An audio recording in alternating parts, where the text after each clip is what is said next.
এই মুহূৰ্তত চৰকাৰী কৰ্মচাৰী পেঞ্চনাৰ বাবে জনাব বিচাৰিছো অত্যন্ত গুৰুত্বপূৰ্ণ খবৰ।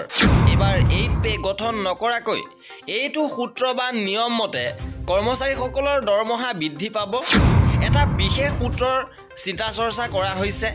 কি সূত্ৰৰ মতে দৰমহা বৃদ্ধি পাব সবিশেষ আপোনালোকক জনাব বিচাৰিছো। ভিডিঅ'টো প্ৰথমৰ পৰা শেষলৈকে চাই থাকিব। এবাৰ 8ম পে কমিশ্যনৰ ঠাইত প্ৰযোজ্য হ'ব পৰা নতুন সূত্ৰ এটা প্ৰৱৰ্তন কৰা হ'ব আৰু নতুন সূত্ৰত দৰমহা বৃদ্ধিৰ উপৰিও বছৰেকীয়া বৃদ্ধিৰ ব্যৱস্থাও নিৰ্ধাৰণ কৰা হ'ব। চৰকাৰী কৰ্মচাৰী সুবিধাৰ্থে নতুন দৰমহাৰ সূত্ৰ। ইয়াৰ অধীনত প্ৰতি বছৰে দৰমহা বৃদ্ধিৰ পৰিমাণ নিৰ্ভৰ কৰিব কৰ্মচাৰীজনৰ উৎপাদনশীলতা আৰু মুদ্ৰাস্ফীতিৰ হাৰৰ ওপৰত।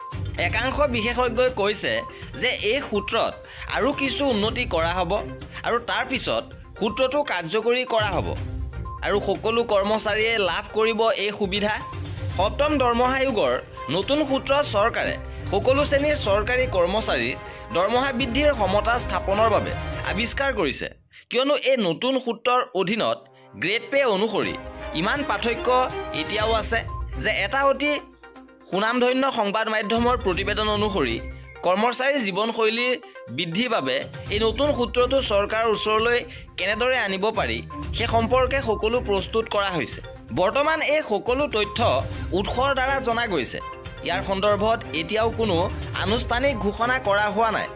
আনহাতে আমি আপোনালোকক কওঁ যে এই নতুন সূত্ৰটো চৰকাৰ আৰু পে কমিশ্যনে বিবেচনা কৰি আছে।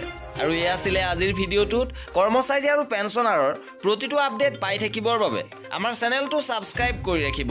ভিডিঅ'টো শেষলৈকে চোৱাৰ বাবে বহুত ধন্যবাদ।